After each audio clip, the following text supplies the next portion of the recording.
Welcome to Week 11.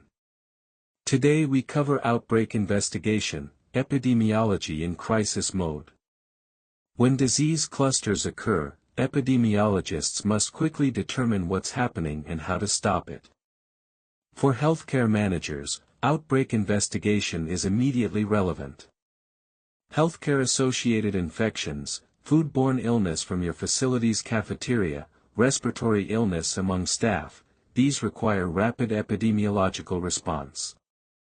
The same principles apply whether you're investigating a hospital outbreak or a community-wide emergency.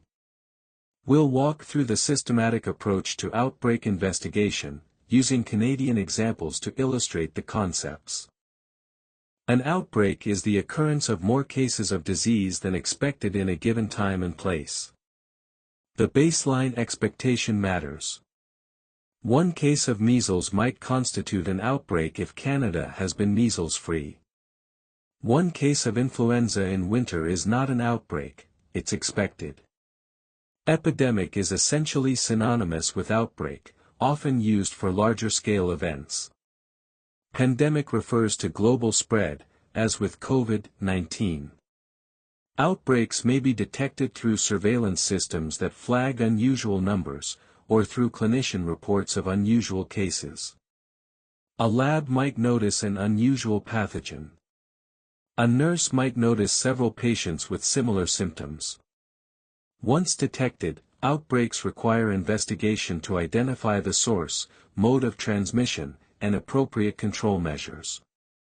Healthcare-associated outbreaks are particularly important for healthcare managers.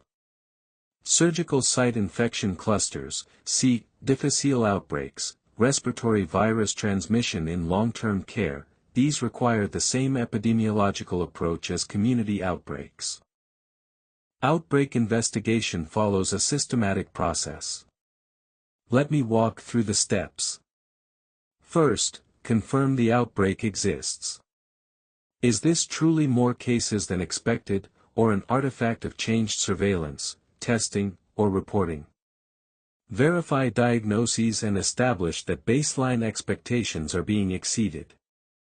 Second, define and identify cases. Create a case definition specifying person, place, time, and clinical criteria. Identify all cases meeting this definition through active surveillance. Third, describe the outbreak using descriptive epidemiology. Who is affected? Where are they? When did they become ill? The epidemic curve is essential here. Fourth, develop and test hypotheses. Based on descriptive data, what's the likely source? What's the mode of transmission? Test hypotheses using analytical epidemiology, often case control studies. Fifth, implement control measures. Don't wait for complete understanding, implement reasonable controls based on available evidence. Remove suspected foods, isolate cases, enhance hand hygiene. Sixth, communicate findings to stakeholders, public health authorities, and the public as appropriate. Clear communication prevents panic and guides behavior. These steps may occur simultaneously, not sequentially. Control measures shouldn't wait for analytical confirmation. The epidemic curve is your most valuable tool during outbreak investigation. Plot the number of cases on the y-axis and time of symptom onset on the x-axis. Use appropriate time intervals, hours for rapid outbreaks, days or weeks for slower ones. The shape reveals critical information about the outbreak. A point source outbreak, single exposure at one time, shows a rapid rise to peak followed by decline. The width relates to incubation period variability. Food poisoning outbreaks typically look like this. A propagated outbreak, person-to-person transmission, shows successive waves, each about one incubation period apart. Respiratory virus outbreaks often show this pattern. A continuous common source, ongoing exposure, shows a plateau that continues as long as exposure continues. You can estimate exposure time by counting back one incubation period from the epidemic peak.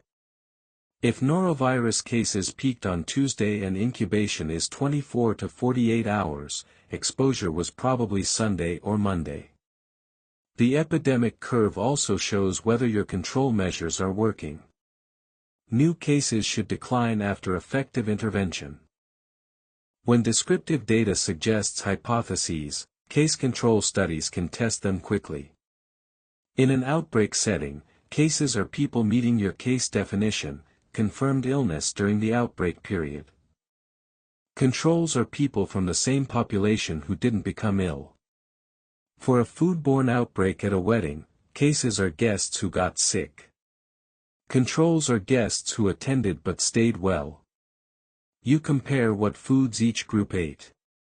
Develop a questionnaire covering potential exposures, all foods served, attendance at events, contact with known cases. Interview cases and controls identically. Calculate odds ratios for each exposure. The wedding potato salad might show or of 15, sick guests were 15 times more likely to have eaten it than well guests.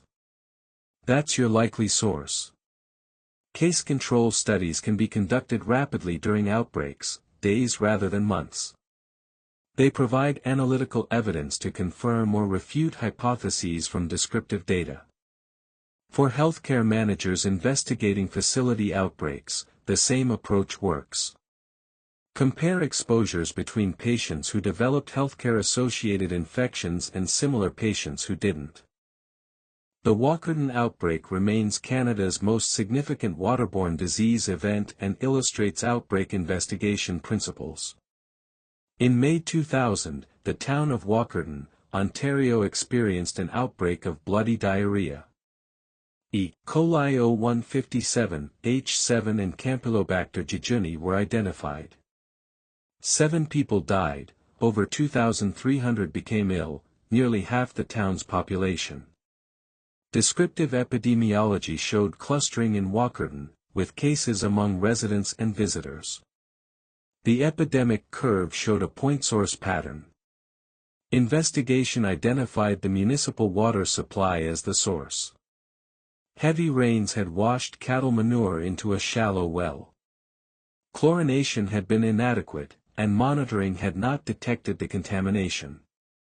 The outbreak revealed systemic failures, inadequately trained operators, falsified records, inadequate provincial oversight.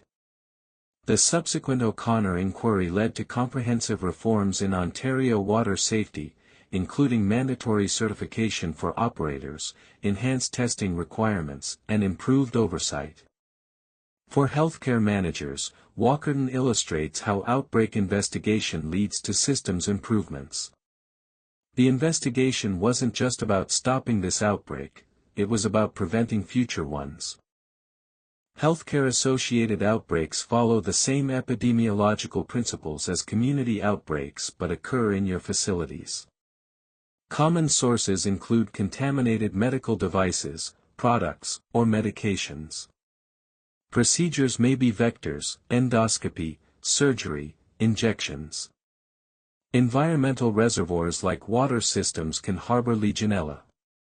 Investigation follows the same steps.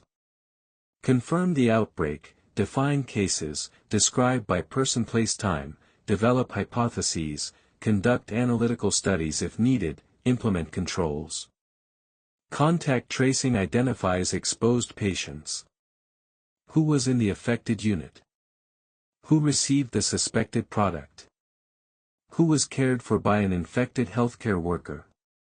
Infection prevention and control measures include isolation, enhanced cleaning, device removal, product recall, and staff exclusion as appropriate.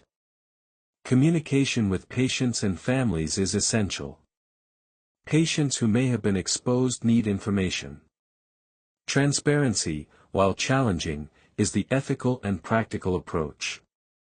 As a healthcare manager, you may be responsible for coordinating outbreak response, allocating resources, communicating with stakeholders, and implementing control measures.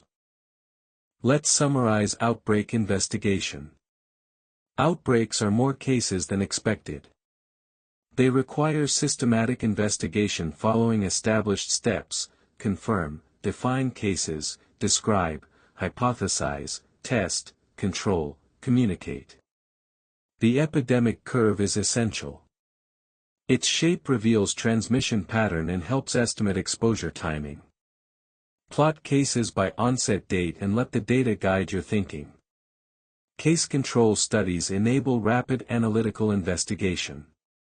Compare exposures between cases and well people from the same population to identify likely sources. Control measures shouldn't wait for complete certainty. Implement reasonable controls based on available evidence while investigation continues. The goal is stopping transmission, not publishing a perfect paper. Healthcare managers play key roles in outbreak response, coordinating investigation, allocating resources, implementing controls, and communicating with stakeholders.